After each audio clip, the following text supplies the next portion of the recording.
Good Morning Business. Business Plan.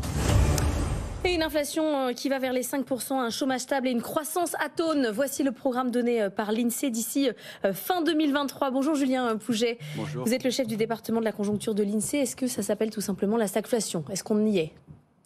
Alors, nous prévoyons tout à la fois une croissance hésitante avec un 0,6% en moyenne annuelle en 2023 et une inflation élevée à 5% en moyenne annuelle, mais en reflux puisque nous prévoyons le 4,4% en glissement annuel en fin d'année, donc en décembre prochain. Est-ce que vous êtes allé un petit peu plus loin? Parce que c'est que l'objectif des banques centrales de la BCE, c'est 2%.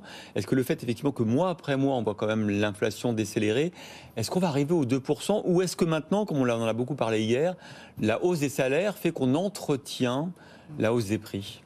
Alors nous prévoyons un reflux de l'inflation, mais il s'agit surtout de sa partie importée. Parce qu'en parallèle de ce reflux, nous prévoyons aussi une évolution de la composition de l'inflation. Ah oui.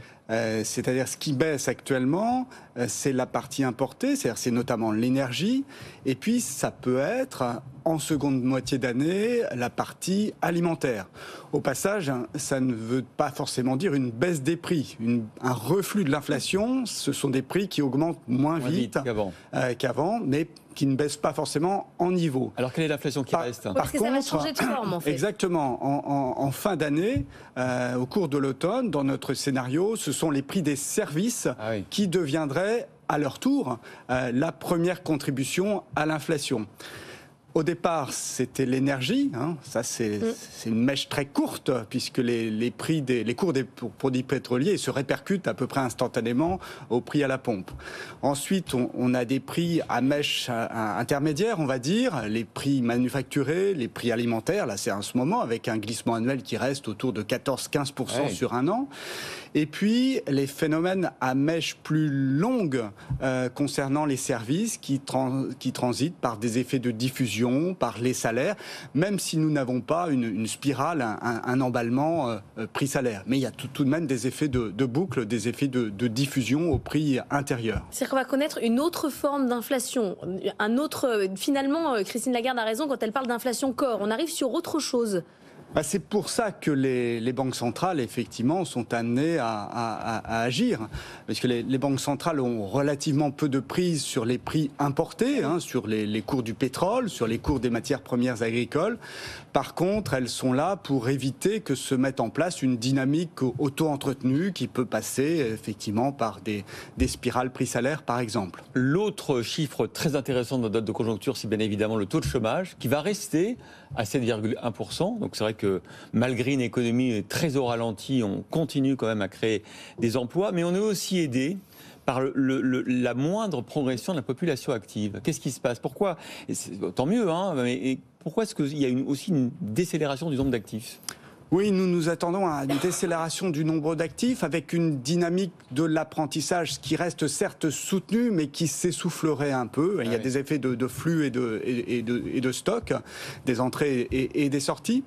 La population active serait néanmoins soutenue sans doute par les premiers effets de la réforme des retraites en fin d'année, puis ça amènera sans doute davantage supplémentaire pour certains, davantage de personnes à rester sur le marché du travail.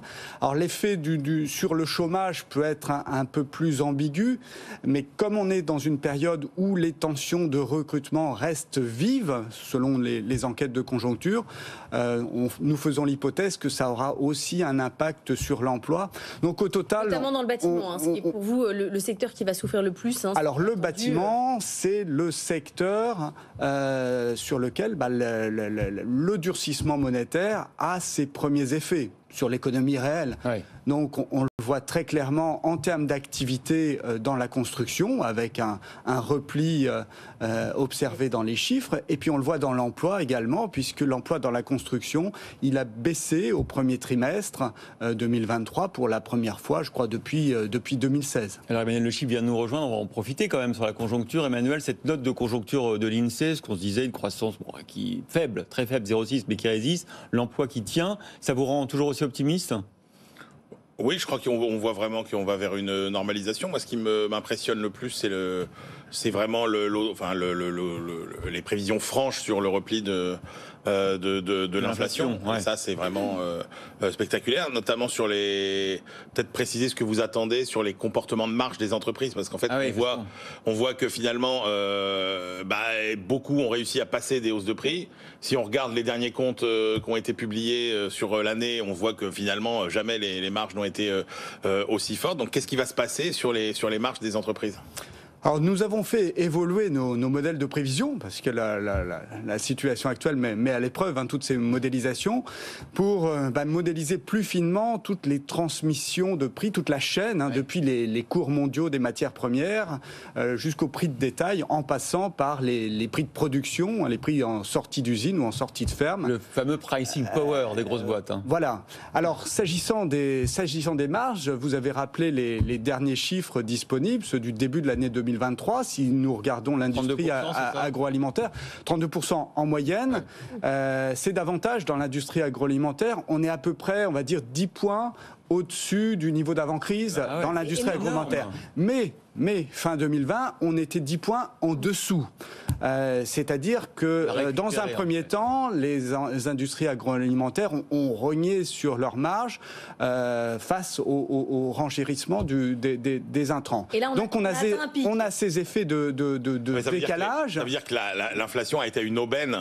En fait, pour permettre aussi aux entreprises de retrouver les marges d'avant, d'amplifier. Voilà, mais sachant que il y a un an et demi, elles avaient comprimé leurs marges. Donc il y a cet effet de rattrapage qu'on voit dans les chiffres assez clairement maintenant. Fini, ou ça va et la question, c'est est-ce qu'on se limite à cet effet de rattrapage ou est-ce que c'est l'amorce d'un processus plus inflationniste ?